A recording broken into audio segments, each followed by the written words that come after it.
why are boundaries so important?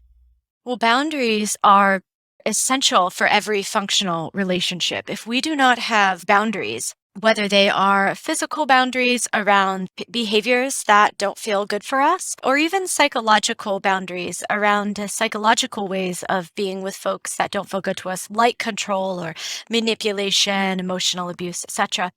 If we do not have those boundaries, we are going to suffer. We will likely feel like we are to blame, we are the fault, and go right into those narratives of look at what a failure I am, look at how bad I am, look, I'm not capable of making this person happy, therefore I must be a failure. And when we're living in that kind of mentality over and over and over again, it really wears us down. It leads to more depression. It leads to anxiety. It leads to really serious overcompensation and just kind of eats away at our joy, takes away the meaning of what we're doing here and why we're here, which I really believe is to find joy in our relationships, to find pleasure in our relationships. Yeah, their relationships are hard and they're very hard work. And boundaries are an important part of that hard work. For many families that I work with, it's like one or the other. They either had so many boundaries that there was no real emotional connection, because there were even boundaries around like ways to express emotions, that like only anger can be expressed if you're a certain gender, and only anger can be expressed in a certain way, depending on our religious beliefs or our cultural beliefs. So we have that end of the spectrum.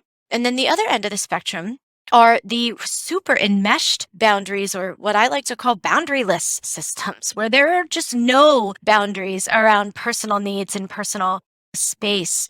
And so in those systems, it feels like a real betrayal to have a boundary. You're not loyal to the family and the family culture and the family way by expressing, hey, this is what I need, or this is what feels good to me. So when we really honor boundaries, we honor that every single person on the planet has a right to exist in the way that feels the safest for them. Every single person on the planet has that right. And therefore, every single person has a right to set a boundary that says whether or not something works for them.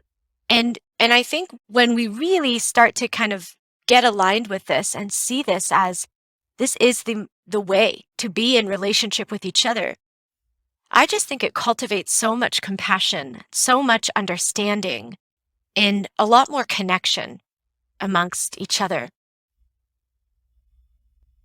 Of course, I teach this concept within the child-parent relationship because this is where boundaries are birthed. Our ability to either set boundaries or hold boundaries, or whether or not boundaries are even allowed, really begins right when the child is put into the parent's arms.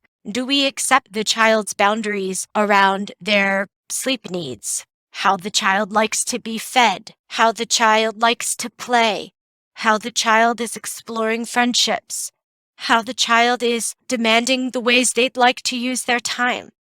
I think a lot of the times for parents, because this is the primary population that I work with, are parents, is we believe as adults we get to have boundaries, but children don't get to have boundaries. They don't get to have a say in what it is that they need, or they don't get to have a say in how it is that they feel or what feels good for their bodies. And then we grow up to be adults who feel very complicated emotions about about boundaries because we have no framework from childhood. And so it is a bit of a complicated conversation, which is why I'm glad we're having it.